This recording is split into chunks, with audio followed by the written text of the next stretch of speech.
Sabe quando uma conversa termina e fica aquela sensação estranha no ar? Um desconforto que a gente não sabe bem de onde veio?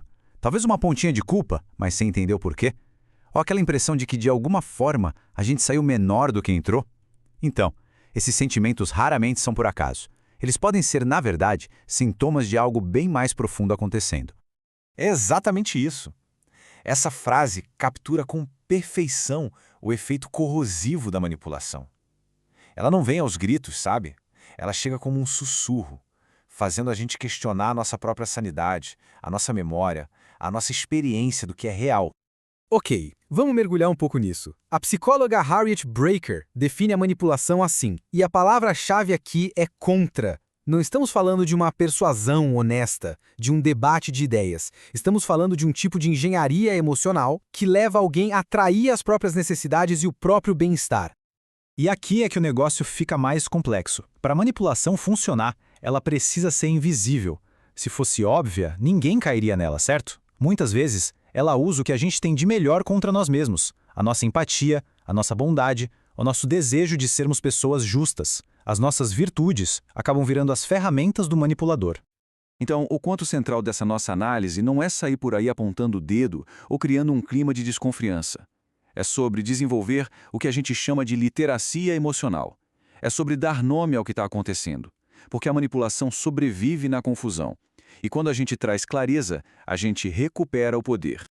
Vamos lá. O primeiro sinal é um dos mais conhecidos e, sinceramente, um dos mais devastadores.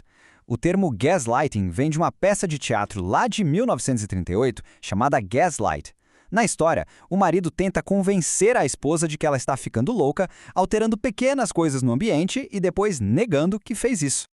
A função principal do gaslighting é minar a confiança de uma pessoa na própria mente. Ao negar consistentemente o que a vítima sabe que é real, o manipulador cria uma dependência. Ele se torna a única fonte que define o que aconteceu de verdade e o que é invenção.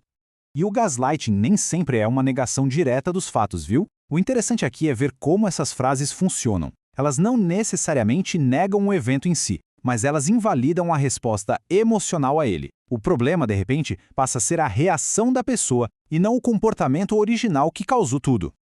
E essa comparação aqui deixa a diferença bem clara. Ter memórias diferentes é super normal em qualquer relacionamento.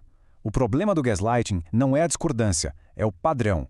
É a negação sistemática, a invalidação constante. O objetivo não é chegar a um consenso, mas sim controlar a narrativa e, por consequência, controlar a outra pessoa. Agora vamos para o segundo sinal, que leva essa dinâmica para o campo social. A triangulação é basicamente uma estratégia onde uma terceira pessoa é trazida para a conversa para validar a versão do manipulador e, claro, isolar o alvo. A mecânica parece até um manual de instruções. Primeiro, o conflito.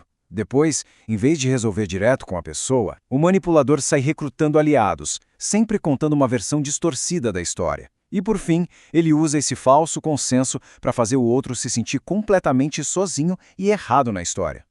Essa tática é incrivelmente eficaz porque ela mexe com uma necessidade muito profunda que todo mundo tem, a de pertencer, de ser validado pelo grupo. Os famosos experimentos de conformidade de Solomon Asch mostraram isso. As pessoas chegam a negar o que os próprios olhos estão vendo só para concordar com o grupo. E os manipuladores usam essa nossa característica a favor deles. O terceiro sinal é uma manobra de defesa tão poderosa que pode deixar qualquer um de cabeça para baixo. É uma tática clássica para fugir de qualquer responsabilidade, virando o jogo de uma maneira impressionante. O gatilho é quase sempre o mesmo. Alguém chega e fala que foi magoado por alguma atitude. A resposta, em vez de ser um pedido de desculpas ou uma conversa, é uma frase tipo essa, que na hora muda o foco da ação errada para a suposta ingratidão de quem reclamou. A psicóloga Jennifer Freyd criou o acrônimo DARVO para descrever exatamente esse padrão. Primeiro, a pessoa nega. Depois, ela ataca o caráter de quem a confrontou. E, por fim, ela inverte os papéis de vítima e agressor. O resultado? Muitas vezes, a pessoa que foi magoada acaba consolando quem a magoou. É surreal. Então, o ponto-chave é este.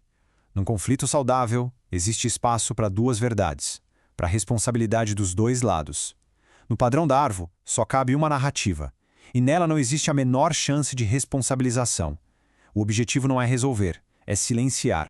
Chegamos agora nos dois últimos sinais, que estão super conectados. Eles trabalham juntos para criar um ambiente de instabilidade, de dependência, uma verdadeira montanha-russa emocional da qual é muito difícil sair.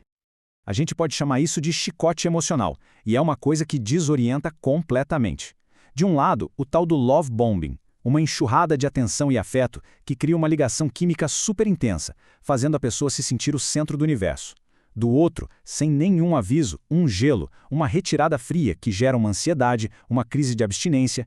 Esse padrão de reforço intermitente é o mais viciante que existe segundo a ciência. É o mesmo princípio que faz as máquinas de caça-níquel funcionarem, mantendo a gente na esperança com recompensas imprevisíveis. E por fim, o último sinal, a erosão gradual dos limites. Isso raramente acontece de uma vez só, como um muro caindo. É mais como a água que vai desgastando uma rocha, aos poucos. Primeiro, um limite claro é testado. Se a pessoa mantém a posição, ela é acusada de ser rígida ou controladora, transformando a autoproteção numa falha de caráter. Com o tempo, para evitar o conflito constante, a pessoa simplesmente para de estabelecer limites. É um processo traiçoeiro que os psicólogos chamam de desamparo aprendido, quando a gente aprende que resistir não adianta nada. Depois de identificar esses padrões todos, a pergunta que fica é: e agora? O que fazer? O caminho para sair disso não é se tornar uma pessoa cínica ou desconfiada, mas sim recuperar a clareza e a confiança na própria percepção. Essa é a base de tudo. A manipulação precisa de uma névoa de dúvida, de incerteza, de autoquestionamento para poder crescer. Ela não sobrevive sob a luz direta da observação clara. E se a confusão é o veneno, a clareza é o antídoto. O simples fato de conseguir nomear um padrão, opa, isso é gaslighting, isso é Darvo, já tira muito do poder dele. A clareza permite que a gente veja a dinâmica pelo que ela é, em vez de se perder na confusão que ela cria. Essa citação da Maya Angelou é fundamental. Manipuladores não mostram quem são de forma óbvia. Eles mostram através de padrões, de pequenas atitudes ao longo do tempo. O nosso trabalho é aprender a confiar nesses padrões que a gente observa, em vez de se apegar só às palavras bonitas que contradizem as ações. E talvez esta seja a mensagem mais importante de todas. Aquele sentimento de confusão, de desconforto, aquela intuição de que tem algo errado, isso não é um defeito, não é ser sensível demais. É informação. É o nosso sistema nervoso sinalizando que algo está violando os nossos limites e o nosso bem-estar. E para fechar, fica aqui uma pergunta final para reflexão. E se, em vez de duvidar constantemente dessa voz interior, a gente começasse a tratá-la como a nossa bússola mais confiável? E se a intuição não for o problema a ser resolvido, mas sim o guia a ser seguido para relações mais seguras e autênticas?